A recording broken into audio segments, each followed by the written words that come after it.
Ah là là là là, les amis, je sens votre haine monter. Barbe Blanche, top 1 des personnages les plus surcotés de l'univers de One Piece et Roronoa Zoro, top 2.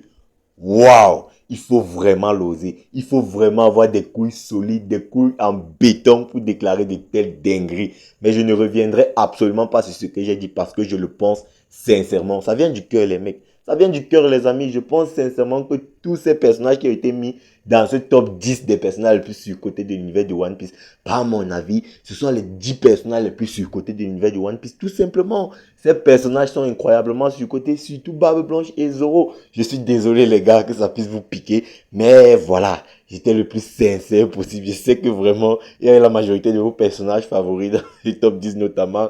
Fanks le Fou, Shanks le Roux, si vous le voulez. Luffy, Barbe Blanche, Noah Zoro, peut-être même Barbe Noire et tout ça. Je sens que là, actuellement, je dois être le youtubeur le plus détesté de tout Internet, en tout cas pour le YouTube France. Mais de toutes les façons, les amis, encore une fois, moi je suis pour en découdre, il n'y a pas de problème. Pas vous, que vous venez pleurer, on va dire, les gars, moi je vous dis, je suis désolé, je le pense sincèrement, et je sais que voilà, vous ne voulez pas l'accepter, mais voilà, c'est la vie, c'est la réalité, on n'y peut rien.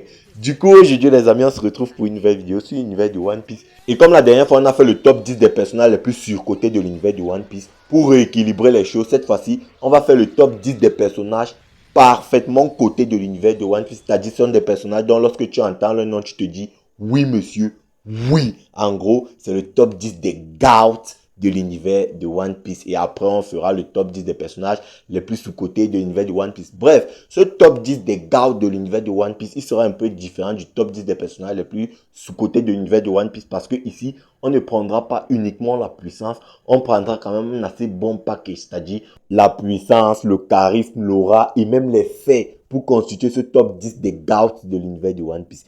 Il n'y aura pas de fraude dans ce classement. Ce ne sera pas comme le top 10 des personnages les plus surcotés de l'univers de One Piece. Où là, même les noms des personnages, tu sentais que non, ça c'est pas un personnage sérieux. Entre nous les gars, quand vous voyez le nom des personnages qui constituent le top 10 des personnages les plus surcotés de l'univers de One Piece, vous sentez que franchement, non, c'est pas sérieux. Quand un mec s'appelle Queen, tu sens que non, lui c'est un rigolo. Quand un mec s'appelle Queen, tu sens non, non, non, non. C'est un rigolo. L'autre s'appelle Edward Newgate. Non. L'autre, c'est Shiryu de la pluie. Ça, ce sont pas des noms. Ce sont déjà des noms que lorsque tu entends, tu te dis, non, ce personnage-là, il peut pas être grotesque.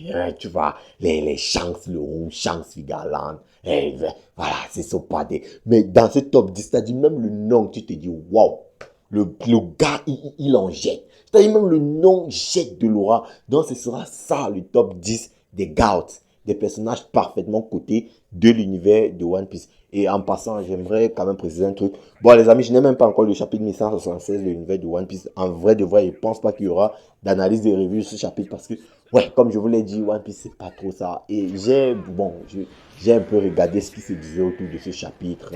Bon, je lirai certainement le chapitre, il n'y a pas de problème, mais quand j'ai un peu vu les retours, que ce soit des youtubeurs et tout, surtout concernant le Domi réversible, bon, je me suis dit, ouais, je sais qu'il y en a beaucoup qui critiquent et qui pensent que, ouais, ce qu'Oda a fait, c'est-à-dire, quand il y a un personnage qui est Domi réversifié, si ça se dit, lorsqu'on tue le personnage, il revient à son état normal, pour beaucoup, ça constitue vraiment, on va dire, en fait, le manque d'inspiration d'Oda. Bon, personnellement, moi, ça me dérange pas trop. Surtout que c'est, quand tu réfléchis 2 secondes, c'était un peu prévisible avec Zebek.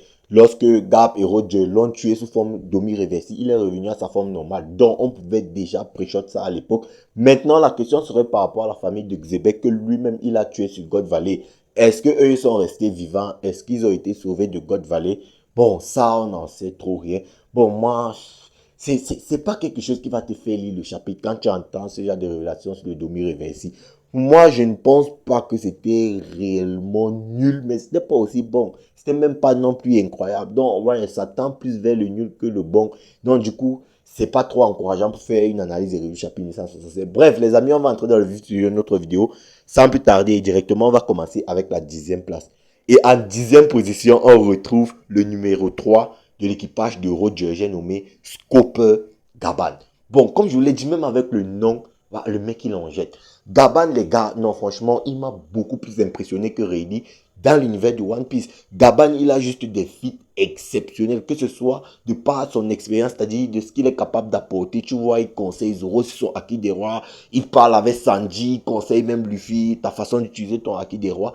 Et même dans les combats, le mec, il a détruit Sommer. C'est-à-dire, son scale, il est parfaitement connu. Aujourd'hui, avec son état de vieux, tu sais que Gabban a le niveau amiral, ce que vous appelez communément niveau intermédiaire. Et avec son état de prime, bien qu'il y en a beaucoup qui ne veulent pas l'accepter, Gabban, c'est un niveau Yonko. Et vous savez que ce n'est pas par charité que je dis ça, parce que j'ai très souvent sur cette chaîne taclé Scopper Gabban, mais le personnage, encore une fois, sur God Valley, déjà, il m'a beaucoup impressionné, surtout lorsqu'il est reparti sur le lieu du combat aux côtés de Rayleigh pour sauver Garp et Roger. Non, ça m'a d'abord impressionné de fou, mais aussi avec son combat face au roi Harald avec Chance. Le mec, c'est-à-dire même dans la façon d'appréhender le combat, il comprend que non, Chance et lui, ça ne va pas suffire. Il faut que Loki se ramène. Là, tu te dis, ça, c'est de l'expérience. Il n'essaie pas de faire plus qu'il n'en est capable. Du coup, le personnage de Gabban, il est trop grotesque. Surtout avec son entrée là, voilà, assis sur le trône d'Herbaf et tout. Non, c'était impressionnant. C'était impressionnant. Le personnage de Scopper Gabban, pour moi, c'est un gout. Mais attention, il n'est que 10e et ce n'est pas pour rien.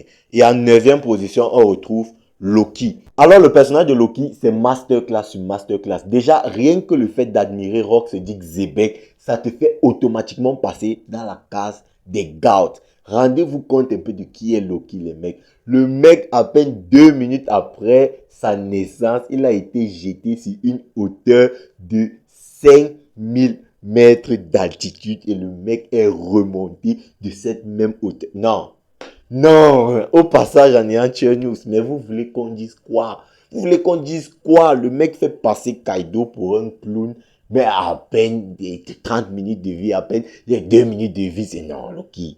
Mais lâchez ça, Loki c'est un garde, surtout lorsque sa mère adoptive a été empoisonnée et tuée. Mais regardez la réaction du mec. On te parle d'un mec qui est enchaîné par du granit marin. Luffy passe en Giforce Snake Man et l'attaque, il réussit à esquiver le mec. Mais de quoi parle l'auteur? De quoi parle l'auteur? Vous voulez comparer Loki à qui, les gars? C'est un gout des gouts. Regardez la façon avec laquelle il a tué Harald, ses remords et tout. Il a tout porté sur Herbaf et tout. Non, mais Loki, franchement, il faut lâcher ça. Il faut lâcher ça. Loki, c'est un gout. Pour moi, ça, c'est Scale Roger. Scale Roger, Garp et Xebec. Le personnage, il est juste trop incroyable. Surtout lorsqu'il a mangé le fruit du démon. Non, Loki, je suis désolé. Et comme je l'ai dit, le mec, il est réellement né à la mauvaise époque. Comme je l'ai dit et comme lui-même, il a dit. Parce que imaginez-vous, Loki avait débarqué sur God Valley avec Garp sur sa tête. Et dit, c'est pas... Déjà, regardez Luffy débarque sur la tête de Loki. Il fait un vieux coup de poing et tout. Imaginez, c'était Garp sur la tête de Loki. T'as dit, tiens, allez voir mon qui dit, ouais, Kaiser.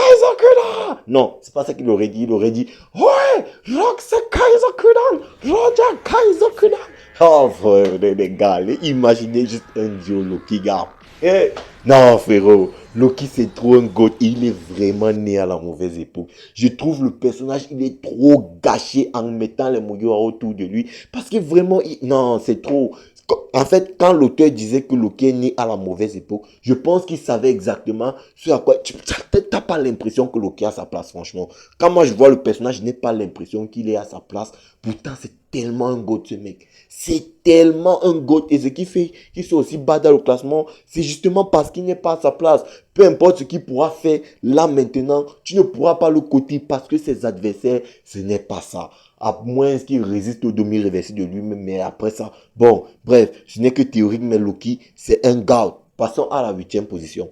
En 8e position, on retrouve Charlotte Lindy Big Mom. Frérot, l'aura autour de ce personnage, c'est une vraie dinguerie. C'est-à-dire, Big Mom t'invite à une de ses tea parties. Peu importe ce que tu as fait, peu importe ton programme, on ne veut pas savoir. Tu viens.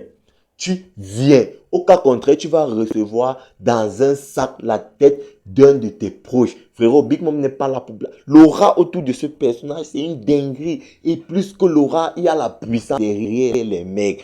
Je vous rappelle que Luffy qui venait de vaincre Cracker, Big Mom d'un mouvement de bras à one shot ce même. Mais frérot, Big Mom c'est tellement une dinguerie. En termes d'aura, même chez les Rocks, tout le monde la respectait. Il y avait personne qui boudait. Bon, sauf Kaido quand même. Kaido de toutes les façons, il l'a jamais respecté. Mais bref, Big Mom, non, je suis désolé. Rien que son combat face à Kidelo, rien que les coronesses, même si pour elle, il ne s'agirait pas de coronesses qu'elle a posé en affrontant Kaido sur le toit de Onigashima. La course poursuite qu'elle a fait en chassant Luffy de World Cake. à Onigashima Awano. Non, Big Mom, je suis désolé. Big Mom, ce personnage a trop d'aura. Et c'est pas le genre de personnage. Elle a dit, Roger, tu es venu voler les poneglyphes parce que moi, je t'aurais affronté. Non. Non, Big Mom représente parfaitement son scale de puissance, à savoir le niveau empereur.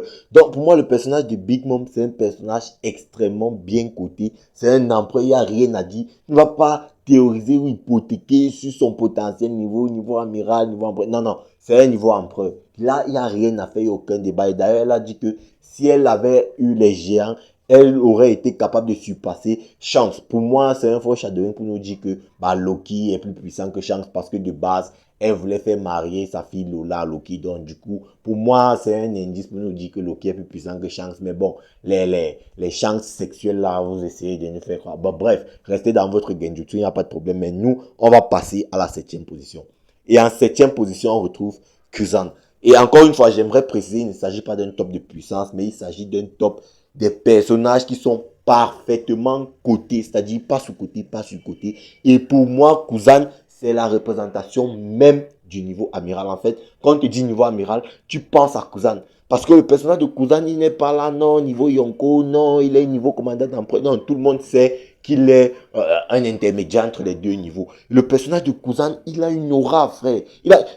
Regardez juste ce que les animateurs ont fait de Kuzan lorsqu'il allait chercher Pudding là-bas sur Orchid Island. Et il n'a jamais été ridicule face au personnage plus puissant que lui, que ce soit Garp ou encore Barbe Blanche. Non, Kuzan s'est toujours battu du mieux qu'il a pu et il a toujours représenté en quelque sorte la menace ultime pour ses adversaires-là. Et même son combat face à Akainu, non, le mec, il pose ses boules, il est là, il se bat. Non, c'est la représentation parfaite du niveau de son scale de puissance, en fait. Donc, pour moi, le personnage de Kuzan, c'est un personnage parfaitement coté. Pour moi, c'est un god. Ceux qui ne veulent juste pas l'accepter, ne vont juste pas l'accepter, c'est leur problème. Mais avec sa peau mate là et tout, je le trouve extrêmement BG, le personnage de Kuzan. Surtout avec la scène avec Doflamingo. Lorsque Doflamingo veut finir avec Smoke, tu vois un Kuzan là qui arrive. Ah rara. Non, c'était incroyable. C'était incroyable le personnage de Kuzan. Non, c'est un personnage parfaitement coté. Et en 6e position, non, on retrouve mon god. Le God the Gods. Katakuri. Rien que le nom, les mecs. Rien que le nom, ça foudroie tous les noms des personnages les plus surcotés de l'univers de One Piece dans mon top 10 là. Frérot, le personnage de Katakuri, je suis désolé. Je suis désolé, mais quand on te dit niveau YC1, la première personne à qui tu penses c'est Katakuri. Katakuri, non, même Big Mom respecte son fils Katakuri. Regardez le combat face à Luffy. Acquis de l'observation exceptionnelle, acquis de l'armement incroyable, acquis des rois. Le mec, non, il a tout. Le paquet, fruit du démon éveillé et tout. Non, Katakuri, c'est trop le gout qu'il pense être. Et le respect qu'il apporte à Luffy, le respect qu'il apporte à ses adversaires et tout. La considération, l'honneur, les valeurs qu'il défend. Non, Katakuri, c'est trop le goat qu'il pense être. J'adore le personnage et je pense même que, en termes de puissance, la communauté le sous-cote un peu. Bien que, bon, nous tous, nous sommes unanimement d'accord pour dire que c'est un niveau Y1, mais je pense qu'il y en a qui mettent des personnages comme King au-dessus de Katakuri. Bon, ça, je peux vraiment pas le valider. Pour moi, Katakuri, non, non, non, je pense que vous ne vous rendez pas compte. Vous ne vous rendez pas compte, Luffy a du power-up pour le vaincre. Et lorsque Luffy power-up pour vaincre un adversaire, c'est pour vous dire vraiment que l'adversaire en question, il était vraiment chaud. Il était vraiment chaud. Et en 6e position, on retrouve Kozuki. Oden. Non, les gars, de vous à moi, je vais vous dire une vérité. Oden, c'est le personnage que je déteste le plus dans l'univers du One Piece. Parce que, ouais, quand Kaido et Roshi lui ont proposé, ouais, va danser pendant 5 ans et puis après, on va trouver un compromis et tout. Lorsqu'il a accepté, ça m'a tellement énervé. C'est dans le clown et tout. Non, je l'ai automatiquement détesté. Mais lorsque le gars a décidé de poser ses boules sur la table, c'est-à-dire, il a dit, Kaido, Orochi, j'ai écouté ce que vous aviez à me dire et tout, j'ai respecté notre accord, vous n'avez pas respecté le vôtre et tout. Bon, comme c'est le cas, du coup là, on va partir en guerre. Le mec a débarqué avec 9 fourreaux rouges face à une armée d'à peu près 32 000 soldats et tout. Frérot, le gars était en train de te saucissonner Kaido, les gars. Oden Kozuki. Oden Nitoryu. La croix du paradis. Non, mais de quoi vous parlez? De quoi vous parlez? Niveau emploi, il n'y a rien à dire. Le mec, il te saucissonne Kaido, il te dit, mon petit évolue encore. Évolue, hein, peut-être dans un avenir proche, tu pourras me battre. Non, mais Oden, frérot. Oden, c'est tellement le gout qui pense. Son combat contre Barbe Blanche, dès qu'il voit Barbe Blanche débarquer, il n'en a rien à foutre, il attaque. Il voit Roger, il attaque. Non. Oden, en termes de puissance, parfaitement coté. Bon, ouais, c'est vrai qu'il y a souvent des débats. Il y en a qui disent, surtout les anglophones, un amiral peut le vaincre. Non, non, non, je suis désolé. Un amiral ne passe pas Oden. Jamais de la vie. Oden, non, je suis désolé. C'est trop un gout de l'univers de One Piece. Franchement, et il faudrait commencer à respecter ça. Quand tu entends empereur dans l'univers de One Piece, tu penses directement à qui? Eh ben, à Monsieur Kaido. En quatrième position, du coup, on retrouve Kaido au 100 bêtes. Kaido, c'est la représentation même du niveau empereur dans l'univers de One Piece. Ce que le gars a fait sur Onigashima, tout le monde s'assoit, dit juste, oui, monsieur. Kaido a posé ses boules, les gars. Il n'y a rien à dire. Je pense même pas qu'il y a besoin de développer. Les fours rouges, il a mis dans la poche. Luffy, à 3 reprises, il a mis dans la poche. Les supernovas, c'est-à-dire Trafalgar, Kid et Zoro, il a mis dans la poche. Il a ajouté qu'il il a mis dans la poche. Yamato, bref. Kaido, non, frérot. C'était une dinguerie tout en portant Onigashima sur le dos. Et c'est pourquoi les mecs, je serais jamais d'accord avec le fait qu'on puisse me dire que Luffy, rien qu'avec l'éveil de son Gear 5, soit plus puissant que ce mec. Mais Kaido, il a... Non, c'est trop. Kaido, non, non, je suis désolé. Ce mec, il est parfait. J'ai jamais vu un personnage aussi bien noté relativement à son scale de puissance, tout animé, manga confondu. Kaido, c'est la représentation même et typique du niveau empereur dans l'univers de One Piece. Il n'y a rien à dire là-dessus. Directement, on va passer au podium, on va passer au top 3. Et en troisième position, on retrouve... Bon, je sais que là, ça va faire un peu de bruit. Mais pour moi, c'est aussi un doubt qui est parfaitement coté. Du coup, en troisième position, on retrouve le roi des pirates, Goldie Roger. Alors les mecs, pour ceux qui me suivent déjà depuis un bon moment, vous savez ce que je pensais de Roger. Pour moi, Roger était moins fort que Rocksteady Xebec. J'en avais même déjà fait plusieurs vidéos. Mais du coup, après la lecture de God Valley, je me suis rendu compte que, waouh, Roger, en fait, à la fin de God Valley, il a vraiment posé ses boules et il nous a montré ce qu'il était réellement et ce qu'il valait réellement. Non, Roger, c'est vraiment God. C'est vrai que son God Valley, ou en tout cas, le flashback n'a pas très bien commencé pour lui avec ses feats-là, Shaki et tout. Mais plus on avançait, plus on se rendait compte que non, Roger, il n'a vraiment pas, mais vraiment pas du tout été ridicule. Ce qui énerve juste les gens, c'est que bon, on a mis Garp au même niveau que lui. Bon, dommage pour eux, on peut rien faire. Mais Roger, franchement, non, il est beaucoup monté dans mon estime parce que moi, je ne l'estimais pas autant. Même malgré le fait qu'il soit le roi des pirates, je ne l'estimais pas autant. Mais là, Roger, il est beaucoup monté dans mon estime. Et du coup, le personnage en termes de puissance, non, c'est vraiment un crack. Parce que pour moi, au début de God Valley, il y a 4 personnages qui sont les plus puissants de cette terre et qui sont relativement proches en termes de puissance. Les 4 personnages en question sont Rox, Garp, Harald et Roger. Mais à la fin de God Valley, à mon avis, Garp et Roger, surtout avec leurs attaques finales, lorsqu'ils ont surpassé le Haki des rois de Xebec, Domi, Reversi, bah, ils ont surpassé Xebec, forme de base. Pour moi, Garp et Roger sont plus puissants que Xebec, forme de base. Du coup, pour moi, Roger, voilà, son niveau, il ne souffre de rien. Pendant son air, il était clairement le plus fort avec Monkey D. Garp, parce qu'à mon avis, les 2 personnages ont exactement le même niveau. Donc voilà, je sais pas si je dois encore parler plus longtemps. Du coup, pour moi, Roger mérite parfaitement sa troisième position. Dans ce classement, et en deuxième position, on retrouve...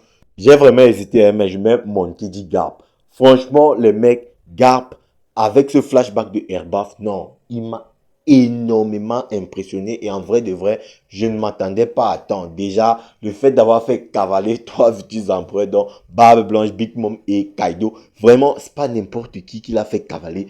Non, le personnage, ce qu'il a montré, c'était juste trop exceptionnel.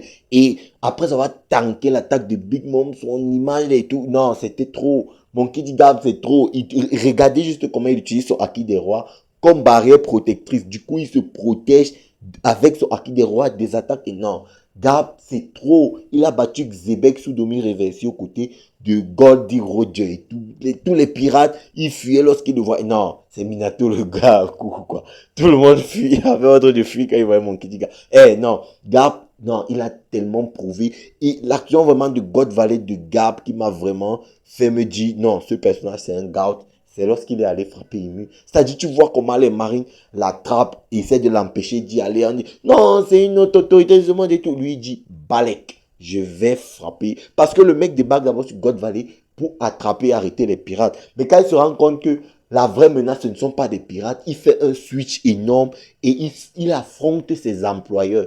Non, c'est impressionnant. Je suis désolé. Quand je vois des gars réduire le God Valley de gars par sa décision de rester dans la marine, je me dis. Et en plus, sa décision n'est même pas si mauvaise que ça. Je me dis, bon, les gars ont juste des agendas, mais le personnage, en vrai de vrai, c'est niveau Roger. Il n'y a rien à dire. Et en première position, on retrouve l'inévitable Rock se dit Xebec. Les mecs, qu'est-ce que je peux dire d'autre? C'est-à-dire, en fait, ça en devient même drôle. À chaque chapitre dans lequel il apparaissait durant ce flashback, c'était incroyable. C'était incroyable le charisme que ce mec a, la façon de rassembler les gars et tout, la façon de parler, Non, Xebec, c'est trop un goat. Et en termes de puissance, le mec, mais ce qu'il a fait à Garling et l'autre chevalier divin, on ne connaît même pas le nom. Mais je suis désolé. Je suis désolé, mec, Xebec, c'est trop le monstre qu'il pense être. Regardez juste la facilité avec laquelle il a tué un amiral. Après, il part clasher avec Harald derrière.